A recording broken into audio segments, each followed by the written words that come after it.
The law in Massachusetts is very clear, and there's no discretion here for us. If a juvenile is 14 or older, if he commits a homicide that's charged as a murder, he's automatically an adult.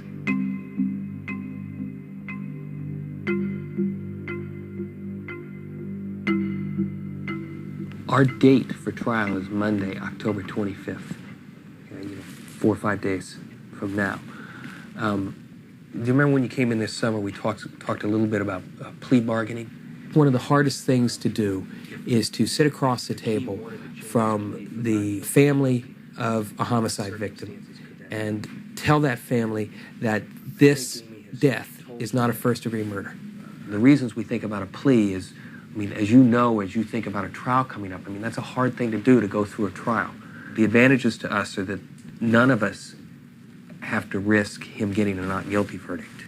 You know, if he pleads guilty, he's doing that time. If he goes to trial, there's always the chance that he could beat it.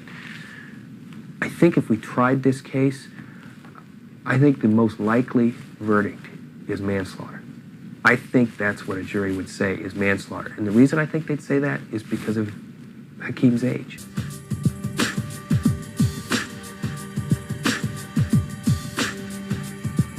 Boston, Massachusetts. Like every major city, Boston has its fair share of crime.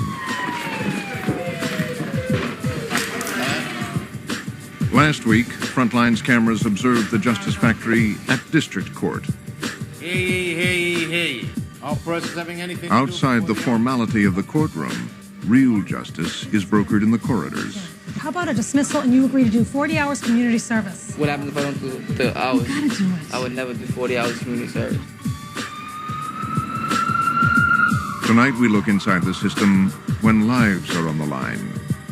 Mr. Murphy's body says I was murdered. And years are at stake, even for the very young. I made a real pitch with the prosecutor this morning for 8. I didn't get anywhere, but I haven't given up completely, okay? Fact is, 3/4 of all criminal cases are bargained away. Now, she's offered you a different deal in Georgia. Before I even tell you what it is, my feeling is you should take it. Give me that beat, fool. It's a full-time jack move. Chili chill, yo, homie, make the track move. And I jack anytime, Dick and Hank. That's the name of the suckers I done gang. I'll get away from a copper. Drop a dime, I break you off something proper. With the LENCHMOB. T-Bone and that's JD. And here's how we'll greet ya. Stop, fool. Come on, that beat ya. Feel dumb cause you're caught in the dark. You little nut-ass mark. Raise up, cause you can't have it back. You say, I ain't never got gaffed like that. Off the end of the gadget choke, show dogs in the house. What up, low? Nothing but a come up. Give me that bass and don't try to run up. Cause you'll get banked some sweet Ice Cube and a lynch mob. It's Jackie for me. Right, Jack. Afraid of nothing.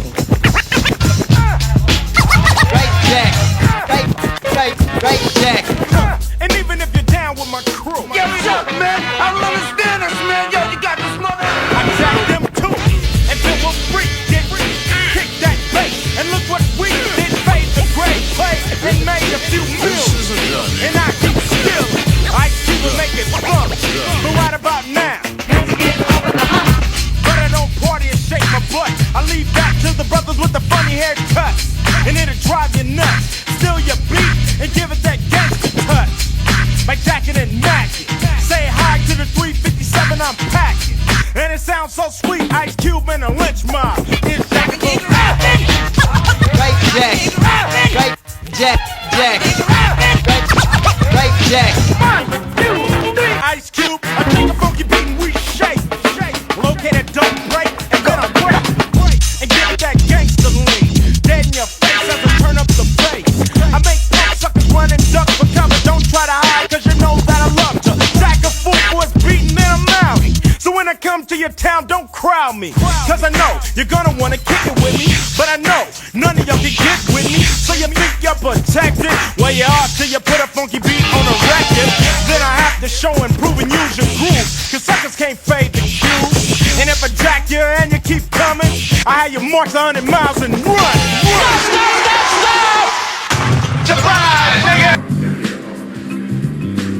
If he wasn't raped, how did she get this way? On the floor, clothing around her knees, dead.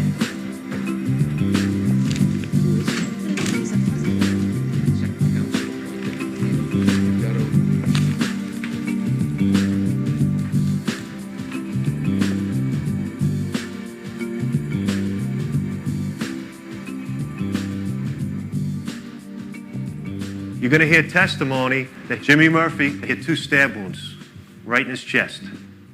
One went in deep enough to go right through his liver. The other one in deep enough right to his heart. The Downeys come out. Jimmy Murphy's holding his stomach. He staggers all the way to the end of the bar and falls down in the doorway. Then the Downeys go out the door. I ask you, pay attention carefully. It will show that these 2 defendants murdered James Murphy.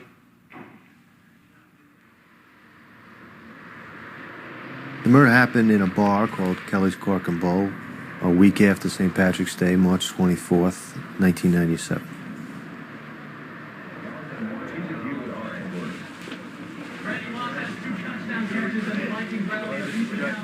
The victim goes in to use the phone at Kelly's Cork and Bowl about 1:30 in the morning. About a dozen people in there. He goes into a small back room, and when he comes out of there, he's been stabbed. I'm going to ask you to walk down to the far end of the bar. You'll see the small area near the bathrooms. You'll see the last booth being mentioned. Go along here and stand or sit and then take a look down to your left to the rear of the bar to determine what you can see and what your vantage point is. I'd like you to look at these 3 tables with chairs here in the middle of the area. As you're probably going out, take a look at the silverware drawer, please. Thank you.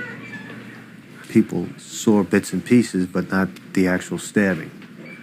The fact that no one saw the knife makes the case somewhat circumstantial.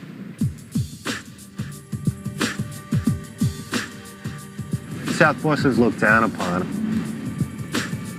A lot of the poor areas of Boston are there, and a lot of the drug use. It's somewhat isolated from the rest of the city by an expressway, by the channel we crossed, surrounded by the harbor on 2 sides.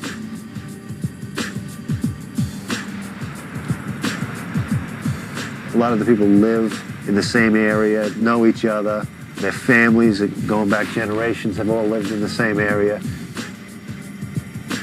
There's an ethic not to cooperate with the police department or testify or be a rat. And it affects what people are willing to tell us.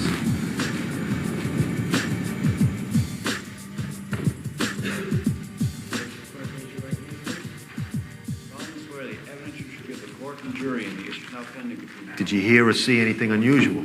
I heard a commotion going on. And by commotion, can you describe the noise you heard? Thuds, like a thudding and banging. It sounded like there was an altercation going on. I know because for being there for so long and at night, it's just a certain sound that when a fight starts. Have you been in Kelly's before when fights have started? Yes, many times. What movement could you see? It's the motion of a body. You know, he was holding on, doing this, you know, holding on to the side of the door. Okay, thank you, sir.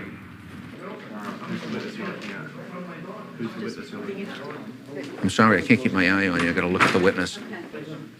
His name is Thomas Shields, and I figure that when the cops are done with him harassing him, I can have a word with him. Tom, got a minute?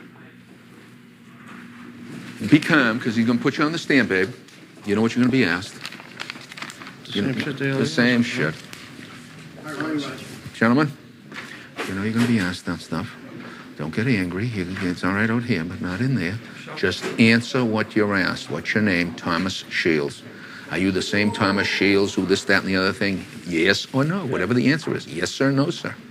Just be calm. Do your best.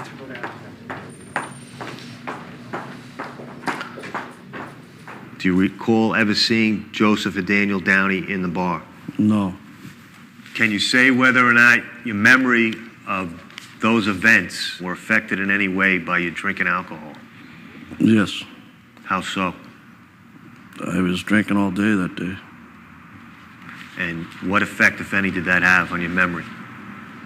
Usually when I drank, I usually blacked out, you know? So I really don't recall anything, you know? The witnesses know more than they're saying, and therefore the jury isn't hearing everything the witnesses know. Do you remember how much you had to drink? Well, no. Could you approximate? I started about 4. 4 in the afternoon? I do remember a little bit, but not too much. I was very intoxicated on alcohol and drugs. I didn't really see much happening. They seemed to have a little bit of a disagreement.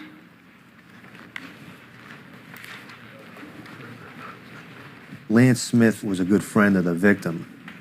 Smith's been locked up, and I think he's torn between doing right by his friend and not being the one to point the finger at the defendants. Have you ever heard the word rat used in reference to something besides an animal? Yes. What does it mean when you're not referring to an animal? It says snitch, someone that tells on someone.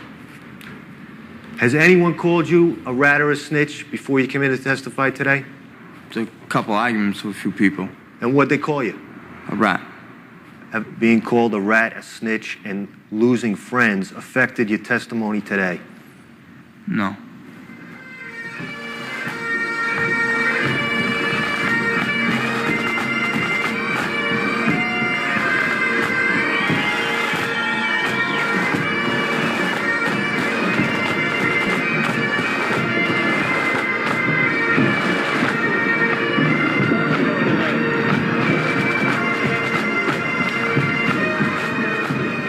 Boston Beer Garden is where some of the people involved were at on St. Patrick's Day, a week before the murder. There was a fight involving the victim, Jimmy Murphy, and Joe Downey. Downey was being kicked while he was on the ground, kicked in the head by Jimmy Murphy.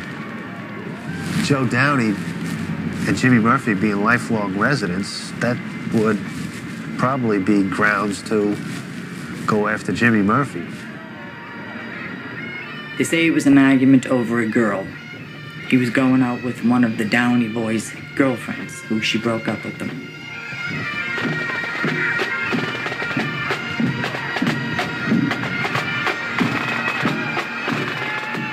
The family's more familiar with the background than the jury's ever going to know about, because they know who Jimmy Murphy was seeing, and they know that Joe Downey was supposed to be seeing her, but they know all these things in a hearsay rumor manner that the jury really wouldn't be allowed to hear about. So their opinions are more concrete than the evidence would allow. Frank McGurk is the half-brother of Jimmy Murphy. He was with his brother when this fight took place involving Joe Downey. They were completely different. Completely different. I didn't have the problem with Jimmy that I did with Frankie. I mean, if you gave Jimmy a little bit of baloney, he'd probably back off maybe or something like that, but not Frankie. He would just go right for it.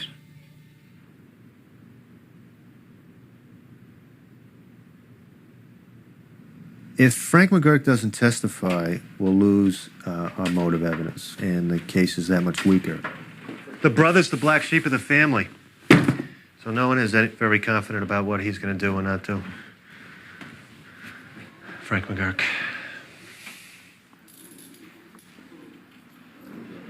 We're all so uncertain about what Frank McGurk is going to say. The judge decided to hear from McGurk before the jury does in order to have a better feeling of what he's going to say. Do you recall testifying in the grand jury about being at the Boston Beer Garden with your brother Jimmy on St. Patrick's Day, 1997?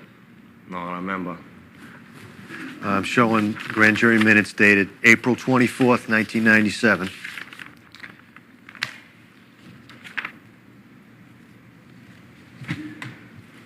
Okay, after reading that, does that refresh your memory about where you were? No, it does not. Do you remember testifying in April of 1997? Yeah, I guess so, since I read that. Okay. Do you remember whether you told the truth when you testified? So I don't know. I was messed up on drugs back then, you know. Well, why don't you explain what you mean by that? Strung out on heroin. Well, can you explain to the court what that means in terms of your ability to answer questions? Say what you want to hear so I can just get out of there? Were you telling the truth? Probably not. No. I knew he was going to do it because he was in jail. He didn't want to be a snitch. I said, snitch on who? It's your brother. You just said a few minutes ago that you think what you told the grand jury was true. Is that right? Well, why did you tell me earlier that you just were saying what you thought people wanted to hear and it probably wasn't true? I'm confused. What were you confused about? I don't know what's going on. You didn't know what's going on? What do you think's going on here? Well, I know what's going on, but... So why did you tell me an hour ago that you just said... It's hard to tell you something when I don't remember it, you know? In the end, the judge decides that the jury not hear McGurk because his pretending not to remember makes it impossible for the defense attorneys to cross-examine. Do you think they should prosecute him for perjury? Yes, I do. If they don't, I'll be very upset. Give him 5 years. Let him know what it's really like. After being in a kiddie camp, put him in a good one. Yeah. No more canteen money. No more visits. See, if he doesn't realize right now, we're all he has. We are all he has. People are afraid of the defendants because they have an opinion about what the defendants are capable of. Like we do.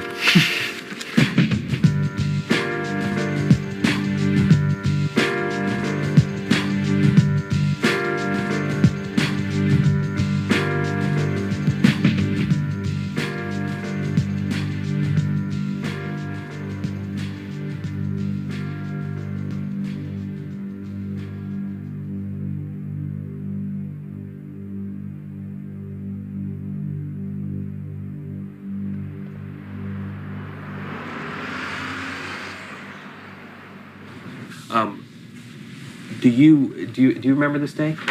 Yes. Did you look around the apartment? Yes. 199? Yes. Okay. You remember the condition of it? Oh, yeah. Yeah. Mm-hmm. Yeah. You remember the feces on the floor? Oh, yes, I do. Yeah. You know, this is so gross. Feces was... It's gross. Yeah, it was in the kitchen. All over the place. Yeah, it was all over the place. Bathroom, kitchen, everywhere. I just can't imagine what he was doing in there. I mean, there's no way a 2-year-old did this whole thing. No. And that kid had such a... that look on his face. Uh-huh. No emotion. No emotion. Okay. The defendant's name in the case is Hakeem Jackson. Mr. Jackson, although he was only 15, was the babysitter, virtually the full-time babysitter during the week for a 2-year-old boy named Raheem Dixon. On September 17th, 1998, while Hakeem Jackson was taking care of Raheem Dixon did something, we don't really know what it is, to upset and infuriate Hakeem Jackson. And Hakeem Jackson beat the boy to death right there in the boy's apartment. The law in Massachusetts is very clear, and there's no discretion here for us. If a juvenile is 14 or older, if he commits a homicide that's charged as a murder, he's automatically an adult.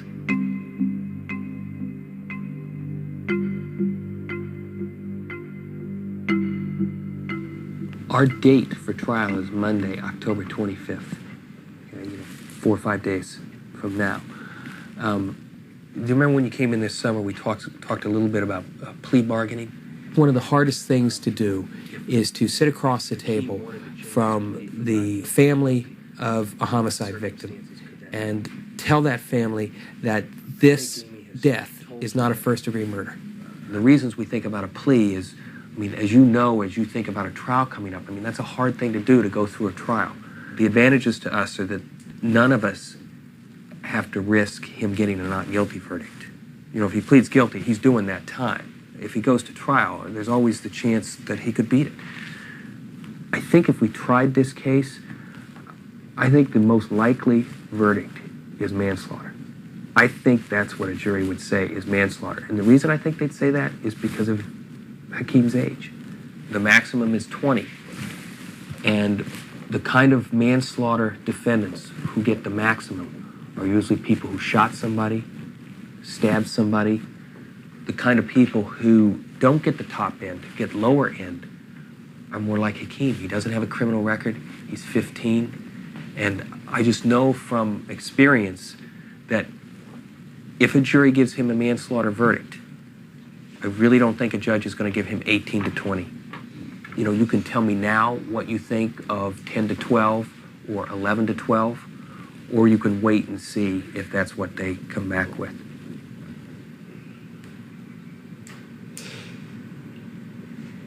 I mean, if that's what you're saying, which makes sense. If he go up in there, they're going to look at him because of his age and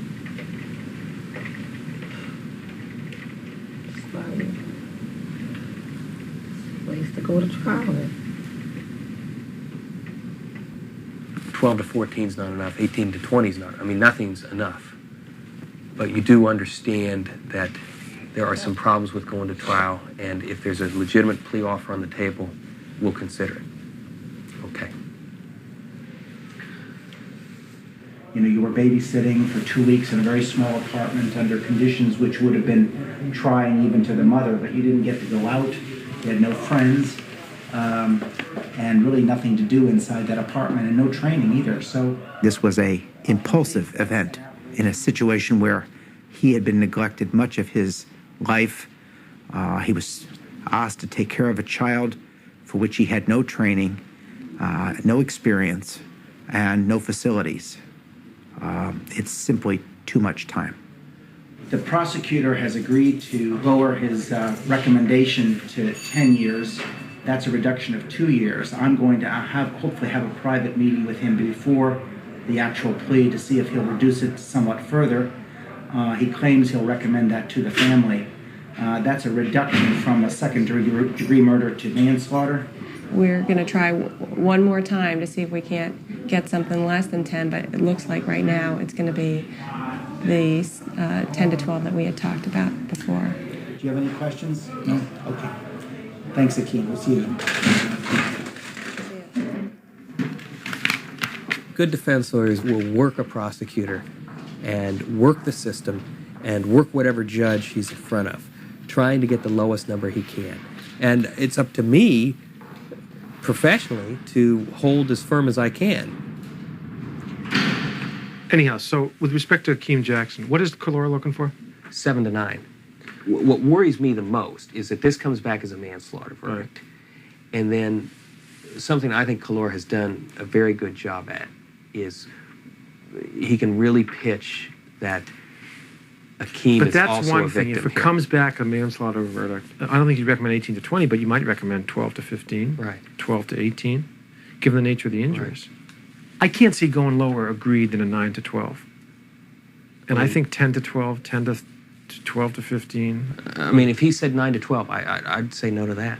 Right. I just don't think that's enough. Right. I agree. I think both numbers have to be in double digits before we can consider it. Right. I agree. Okay.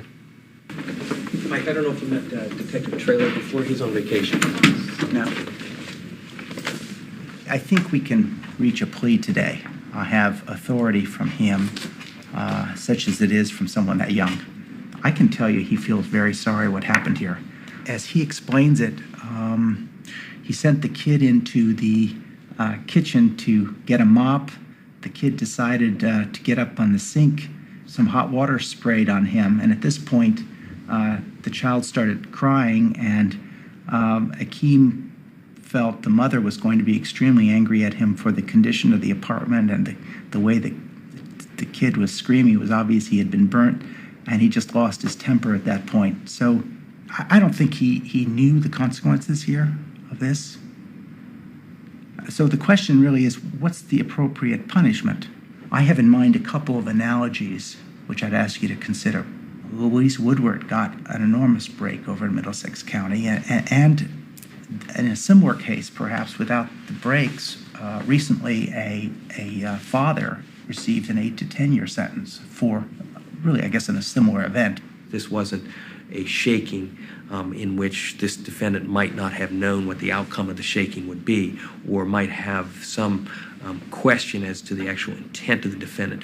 This was a more prolonged, sustained attack that the medical testimony of the trial would be that it took tremendous force, all the force that this defendant could muster in order to cause these injuries. So your position with me is that a child shaking case is somewhat different than several hard blows to the stomach. You feel that the event of hitting requires a greater sentence.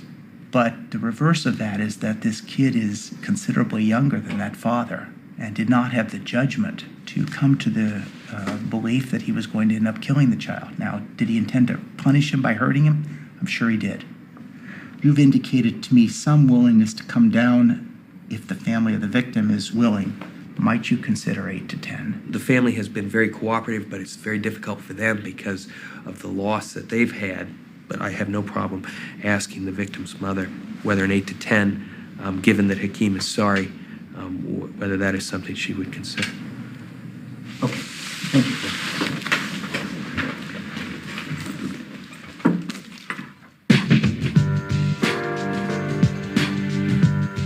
Going from our office to the courthouse, which is about a 5 to 7 minute walk for the Hakeem Jackson plea.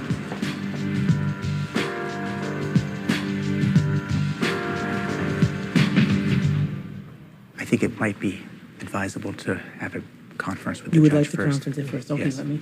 Thank you. I told her 8 to 10. You were very clear that Hakeem was sorry, and she shook her head and said 10 to 12 is the bottom. You sure she said that? Yeah, I'm sure she said. I'm sure she said.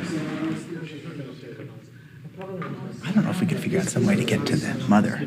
He says she would like 10 to 12, as opposed to he'd like 10 to 12. And she's really dictating whether it's 8 or 10. Are they taking a plea now? Yeah. Don't feel like you're going off thinking you're going to get 12 or 15 yards. Maybe we can do a little better. I made a real pitch with the prosecutor this morning for 8. I didn't get anywhere, but I haven't given up completely, okay? But at least today, it's what it is.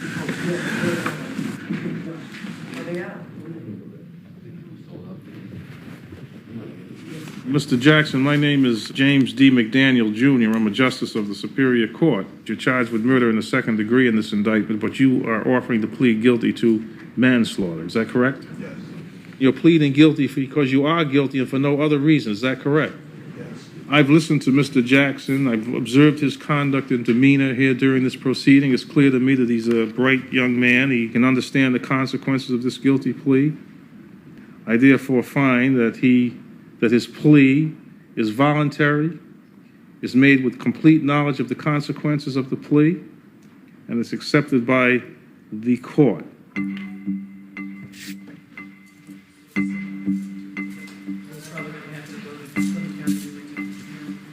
I think it's a severe sentence for someone his age and background. He really didn't have a chance. The argument on the other side is, well, it was, there is a child lost, and he did it. So it's one of these compromises that perhaps nobody is completely happy with. I think most just in this case would be like an 18 to 20 year sentence. And then the kid's out at 35. He's got, a good adult life ahead of him. But, it's a system of compromise, and you've got to make intelligent compromises.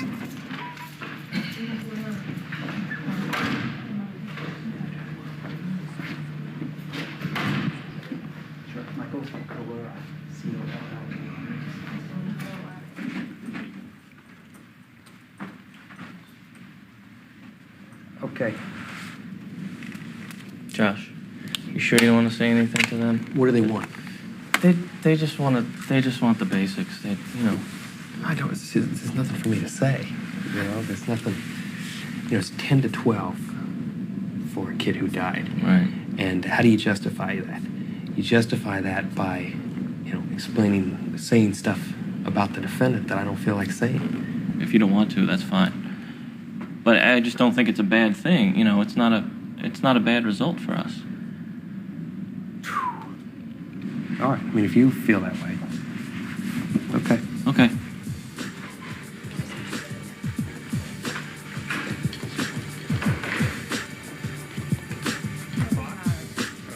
Just tell us about the facts of this case. On September 17th, 1998, the victim, Hakeem Jackson, who was 2 years old at the time, was murdered.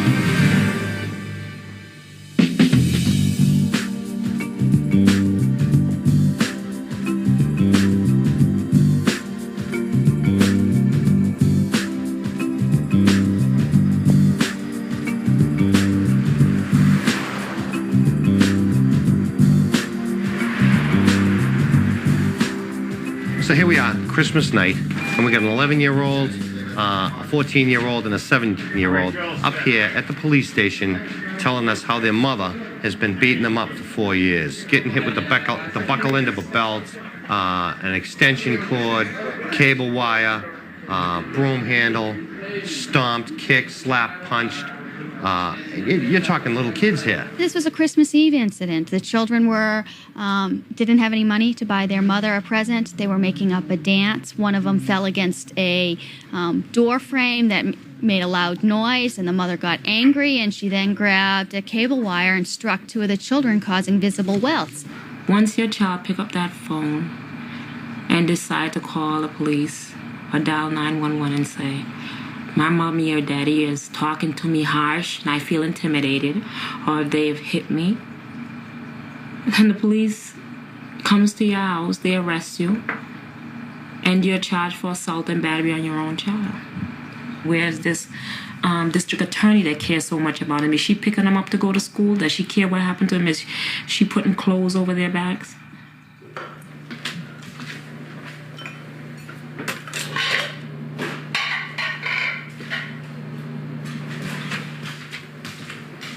My heart is crying tears. You see this house, the house is empty without him. It's strange. My kids, we were always close. My son, the baby, sleeps in the bed with me every night. So he's always cuddled up beside me, and he doesn't like to be far away from me.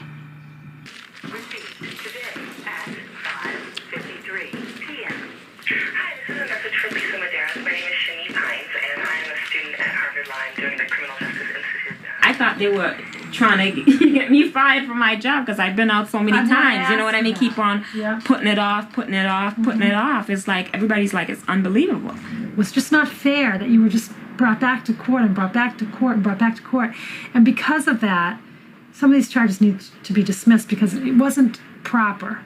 You've been deprived of your children. Have you had any contact with your children? No. Okay, see, now that's something that's very crucial because had this case been resolved in a more expedient manner, I'll tell you what, even if you were to be found guilty, which I'm not saying is going to happen, you're going to probably get visitation with your children. But while the case is pending, you don't have any visitation with them, do you? December's going to make it a year. I know. I know. It's almost a year. This isn't right.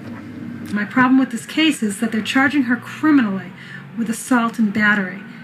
And that's an offensive touching of somebody without their permission. So that means that any time you touch your child and they don't like it, could be considered an assault and battery. And I think that's making it too broad a definition of when the state can step in when a parent is disciplining a child.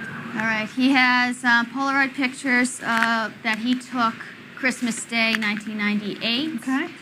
These are pictures. That was a picture of Angela's left leg taken by the sister, supposedly. Right. Okay. This is a picture of a looping welt mark to Jonathan's back. Okay.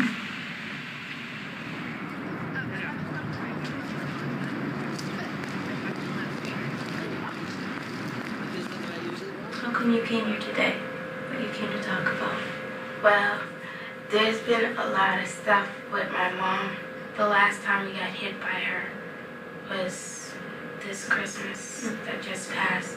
She hit me and my brother Jonathan. She was swinging it wild. I was blocking, and she was just hitting me. She jumped on me like this 3 times. I see. And I coughed up blood one time. And she stabbed at his stomach. I see. And how do you know that she did that? Because I was right there watching. It's devastating when you watch these videos. It just hits home what kind of hell these children live through day in and day out. And it makes me depressed. Sometimes I get upset. we fight to be first. How come? Because the first person that she hits him not that much times because she wants to hit the other one. So she just maybe give you 4 hits and goes to the other one and beats until she feels she's ready to stop. Well, I want to lock this woman up in jail. I don't know if it's going to be possible. That's what I want to do. Just for the pain she caused them, that's only fair that she gets a little bit of it.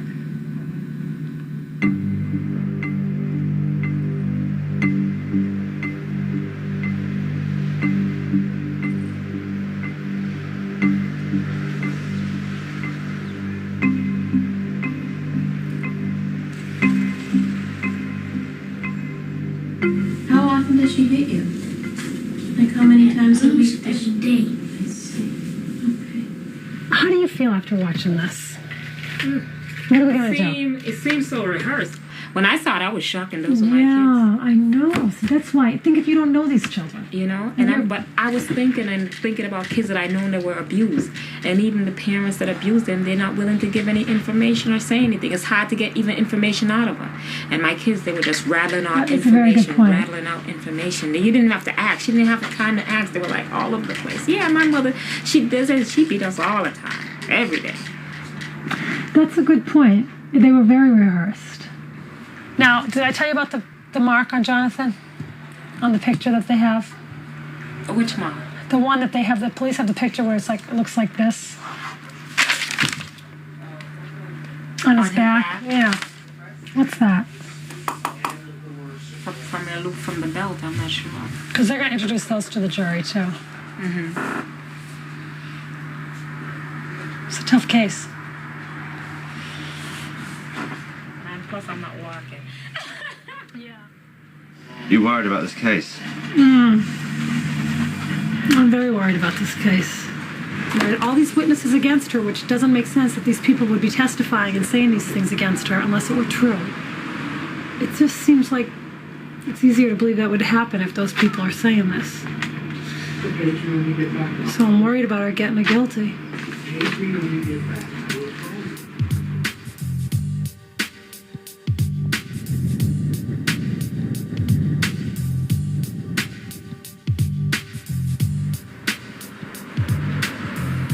After we lose the McGurk testimony, the evidence for the Commonwealth is weaker.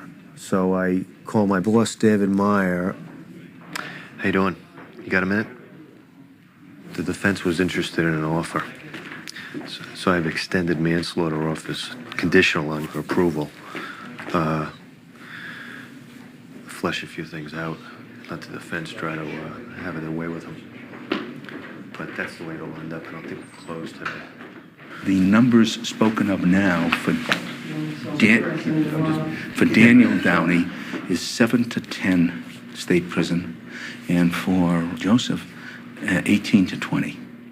I think Joe's the one who had the motive to do the stabbing, and he's the likely one who did it. There's only one stabber involved. If Danny helped out at all, it was to help out his brother, and that's why he's keeping his mouth shut right now. He's helping out his brother. There's an offer now on the table. Joey to get 18 to 20 manslaughter, and you 7 to 10 state prison if you both take those numbers. Roger says that on an 18 to 20, you'd wrap in about 15. My guy, of course, he is perked up on 7 to 10. Yeah. Oh, yeah, single numbers, he liked that. Yeah. And he says, well, what does Joey say? I heard him say, yeah. So, I mean, we're in a very ticklish area. Yeah, I hear you. I got my guy on the number. Mm-hmm. You don't have my guy. Okay, well, it's both or nothing. Would you give him a 12 to 15? No. You got a weak case, Dennis. Oh, well, what do you think? It's a manslaughter. I hear you. It's a murder body. If it was one wound, you'd have a 12 to 15, but not 2.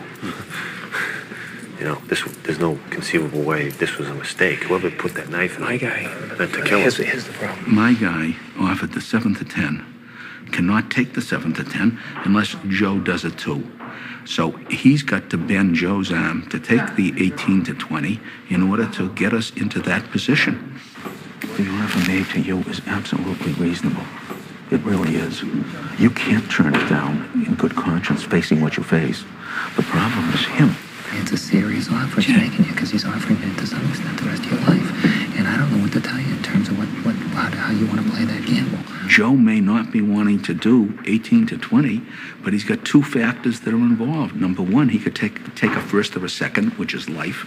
And secondarily, he's impinging on Dan. They have to know the pressure that puts on Joe from his brother, whom he loves very much. So this is a real human drama, and there's a real dilemma involved. And that also makes it a difficult decision for both these young men.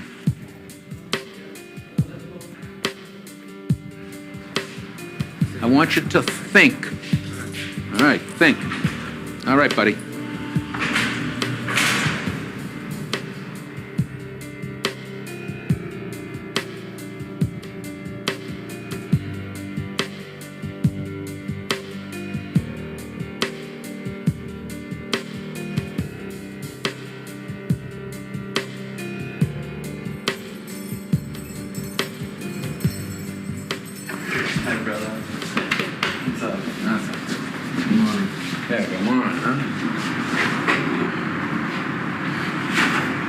Today's our big day. Going to the jury. Going to the jury today? Scary, yeah. We'll see what happens. See how it goes.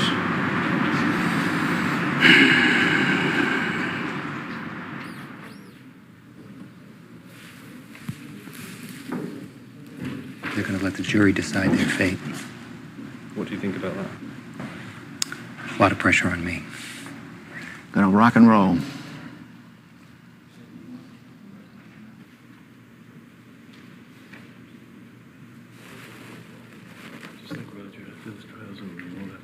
You want me to answer?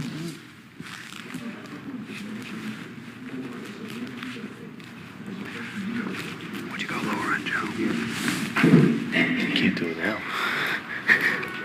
Well? The judge wants to start at 9:30. I can't do it. I can't be... Well, if you want to make a counter offer, the time we do is Friday. That's why I thought I'd hear from you Friday. I just got the word now. I did make a counter offer on Friday. He said he couldn't do it. Yeah. All right, good morning, counsel. Morning, Ron. The trial will proceed, is that correct? Yes. All right.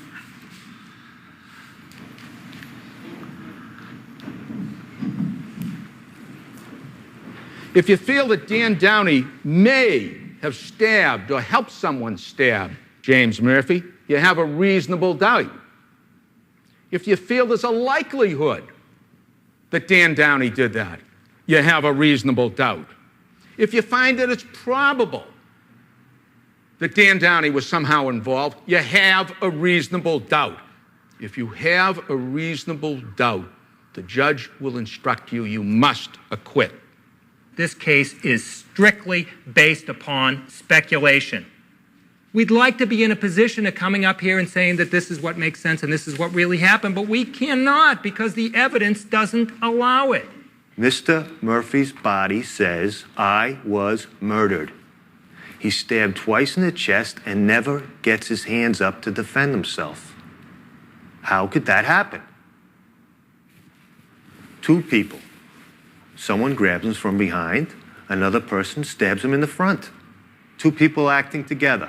Two people will have to be near where the victim's going to be when he goes back to that phone. Who are the two people who know each other well enough to act quickly together, who are near enough to get Mr. Murphy when he finally gets alone? They're sitting right here.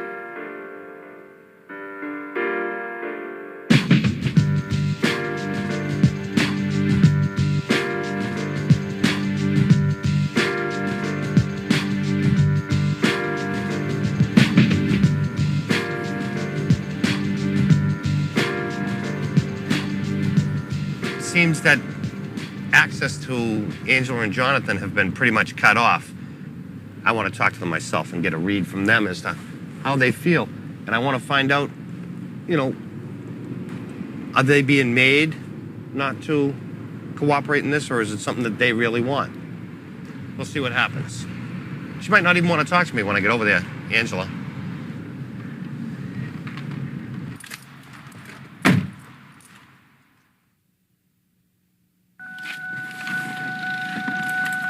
Well, that didn't go so great. She doesn't want to go to court. She doesn't want to see her mother go to jail. But most of all, she doesn't want to go back to her mother. Because evidently they were taken away once before, and when they went back, she beat them worse.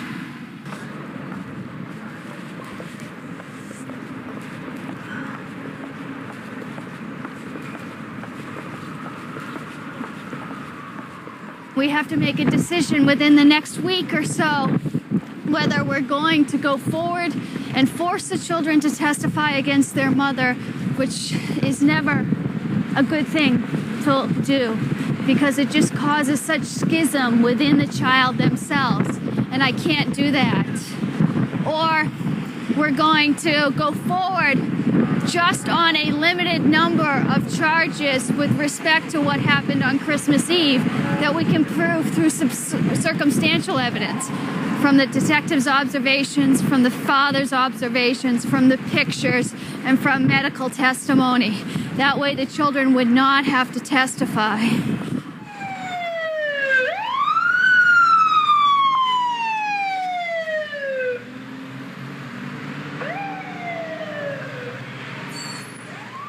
I got your faxes and I talked to Georgia about it.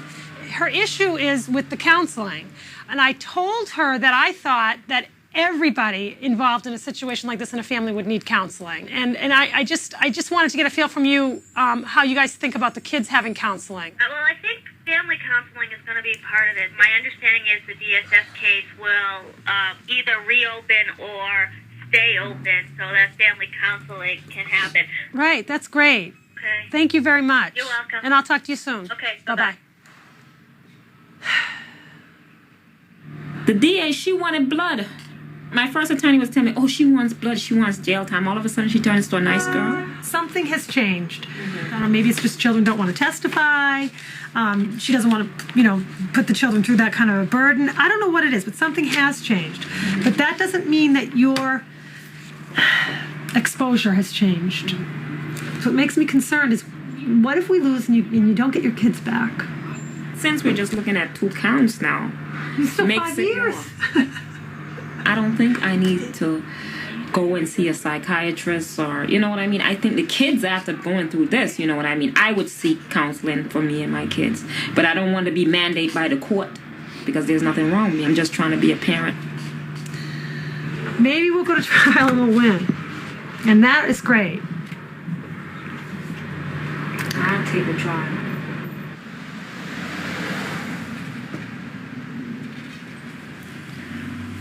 All right. What if we did a pretrial probation with up the ante with the conditions, and if I could tell her, look, you don't even have to get up there and admit to anything, so it can't be punishment. It's just a monitoring. It's monitoring. All right, Eileen. Thanks for calling. Bye bye.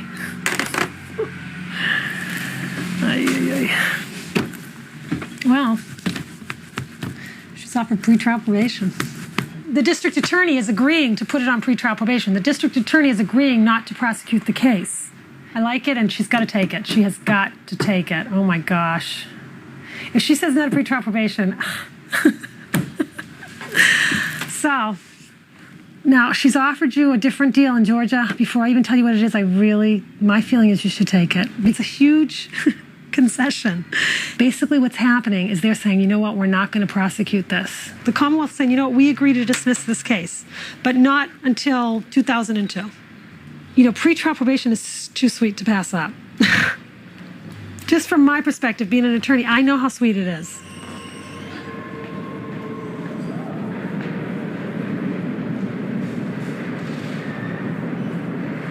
I've made an offer of pretrial probation, and essentially that doesn't mean she'll have any criminal record ever.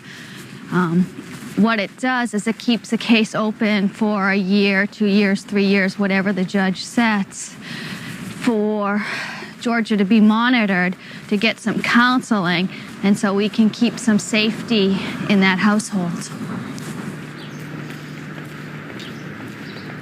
The reason that the district attorney is suggesting this is because she won't go forward. If we were to push it, there's a very good possibility that she would be forced to dismiss the case. But I don't even want to push for that. Let's try this and see how it goes. Georgia, you know that ultimately it's your decision, it's your life. But really, this is the first time I've ever said, you gotta grab this. It's the right thing. I was expecting this to be thrown out, but it's eventually that I have to take classes. I don't know for what, but I guess, I'm just dying to get it over with. Okay, looks like we're able to go in now, so let's hope we get this done. What's the name of the case? Georgia Robinson, Your Honor. Eileen Murphy for the Commonwealth. Ms. Medeiros, I know that you've signed this on behalf of your client, but I would like her to sign it as well, indicating that she accepts the fact that she's going to be under the supervision of this court for pretrial probation. Ma'am, you and your attorney have agreed to a variety of conditions with which you have to comply. If you fail to comply with any of those conditions or you're arrested or charged with any crime, this case is going to be brought back, restored to the trial list, and the Commonwealth will have the right to try the case. Do you understand that? Yes, I do. Good luck, Ms. Robinson. Thank you. Thank you, Your Honor. Thank you, Your Honor. I feel defeated in many respects. Georgia Robinson knew the system, and I feel she manipulated it, and she got the better of us. I don't think there was anything we could do to save this case. What happened is really good, but please, instead of, because I know you've got a little bit of a temper, right? Mm-hmm. Instead of just saying, to them, if you don't like what they're doing, give me a call. Okay. And I hope you have your boys back real soon. Oh, I know I will. They've changed my kid's life. They've changed my life for a year. My daughter, she's never going to be the same because since she knows that she can run free and do as she pleases, it's a whole different child I'm dealing with. But my sons, I don't know what type of people they are now. So it's hard. So I'm going to have to start all over again. It just always feels like maybe I could have done a little bit better, but I don't think so. I think in this case, this was really the right thing. Hope it works okay.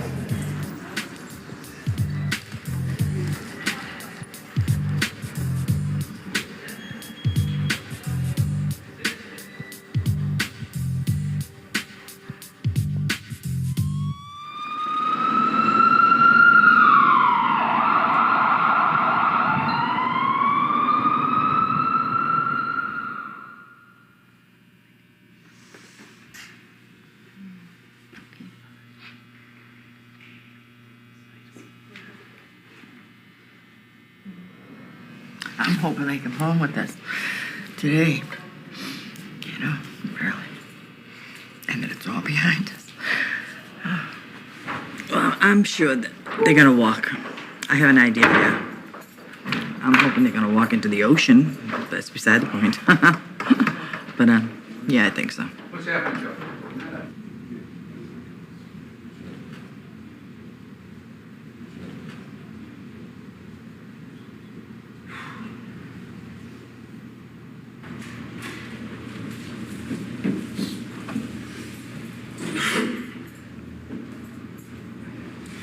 Foreman, how say you as to the defendant Daniel Downey? Is he not guilty or guilty of some offense? Guilty. Guilty of what offense? Second-degree murder. What say you as to the defendant Joseph Downey? Is he not guilty or guilty of some offense? Guilty. Guilty of what offense? Second-degree murder. In that case, Mr. Clerk, you may impose the mandatory sentence. Daniel Downey, court in consideration of your offense on that indictment now sentence you to be imprisoned for and during the term of your natural life. You were advised of your right to appeal pursuant to the Massachusetts Rules of Appellate Procedure from your conviction in these matters. Joseph Downey, court sentenced you to be imprisoned in the Massachusetts Correctional Institution at Cedar Junction for and during the term of your natural life.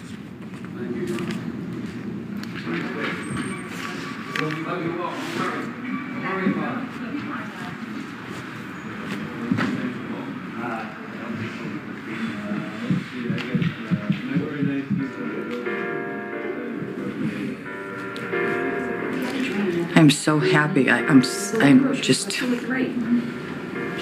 can't believe it.